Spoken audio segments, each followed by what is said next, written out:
Hey everyone, you're watching News Insights. ಅಭಿಪ್ರಾಯನ ಪಡೆದುಕೊಂಡು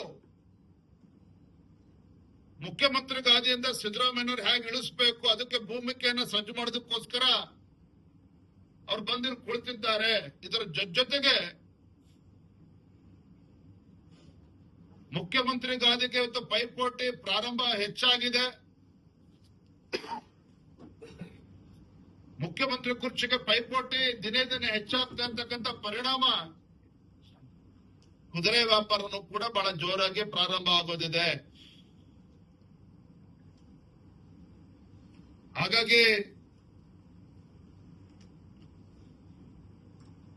ಶಾಸಕರುಗಳ ಹೇಳಿಕೆಯನ್ನು ಗಮನಿಸಬಹುದು. ರಾಮನಗರ ಕ್ಷೇತ್ರದ ಶಾಸಕರಾಗಿರ್ತಕ್ಕಂಥ ಇಕ್ಬಾಲ್ ರವರು 100 ಜನ ಶಾಸಕರು ಡಿ.ಕೆ. ಶಿವಕುಮಾರ್ಗೆ ಬೆಂಬಲ ಇದೆ, ಅವರು ಮುಖ್ಯಮಂತ್ರಿ ಆಗ್ಬೇಕು. 100 ಜನ ಶಾಸಕರ ಬೆಂಬಲ ಇದೆ. ಅರ್ಥಾತ್ ಏನು ಬಿ.ಆರ್. ಪಾಟೀಲ್ ಅವರು ಕಾಂಗ್ರೆಸ್ ಪಕ್ಷದ ಹಿರಿಯ ಶಾಸಕರು, ರಾಜು ಕಾಗೆ ಅವರು ಮತ್ತೋರ್ವ ಕಾಂಗ್ರೆಸ್ ಪಕ್ಷದ ಹಿರಿಯ ಶಾಸಕರು, ಬೇರೆ ಬೇರೆ ಕಾಂಗ್ರೆಸ್ ಪಕ್ಷದ ಶಾಸಕರು ಏನು ಮುಖ್ಯಮಂತ್ರಿಗಳ ವಿರುದ್ಧ ಹೇಳಿಕೆಯನ್ನ ನೀಡ್ತಾ ಇರೋದು ತಾವು ಗಮನಿಸಿದ್ರೆ ಗೊತ್ತಾಗ್ತದೆ.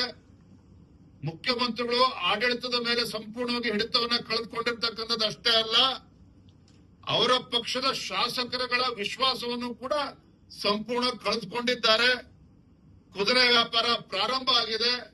ಈ ಕುದುರೆ ವ್ಯಾಪಾರದ ಬಗ್ಗೆ ರಾಜ್ಯಪಾಲರು ಕೂಡ ಗಮನಿಸಬೇಕು ಅಂತ ಹೇಳಿ ನಾನು ಈ ಸಂದರ್ಭದಲ್ಲಿ ವಿನಂತಿ ಮಾಡ್ತೇನೆ. ಮಾನ್ಯ ಸುರ್ಜೇವಾಲಾ ಅವರು ನಿನ್ನೆ ಏನು ರೈಲು ಪ್ರಯಾಣದ ದರ ಹೆಚ್ಚಾಗಿದೆ, 1 ಪೈಸಾ 2 ಪೈಸಾ ಅದ್ರ ಬಗ್ಗೆ ಸಾಕಷ್ಟು ಟೀಕೆ ಮಾಡಿದ್ದಾರೆ. ಮಾನ್ಯ ಸುರ್ಜೇವಾಲಾ ಅವರೇ, ಕರ್ನಾಟಕ ರಾಜ್ಯವನ್ನ ಏನು ಒಂದು ಎಟಿಎಂ ಆಗಿ ಪರಿವರ್ತನೆ ಮಾಡಿಕೊಂಡಿದ್ದೀರಿ. ಕಾಂಗ್ರೆಸ್ ಪಕ್ಷದ ಹೈಕಮಾಂಡ್ಗೆ ಒಂದು ಕಪ್ಪ ಕಾಣಿಕೆಯನ್ನು ಸಲ್ಲಿಸುವ ಸಲುವಾಗಿ ಕರ್ನಾಟಕ ರಾಜ್ಯವನ್ನ ಒಂದು ಎಟಿಎಂ ಆಗಿ ನೀವು ಮಾಡಿಕೊಂಡಿದ್ದೀರಿ.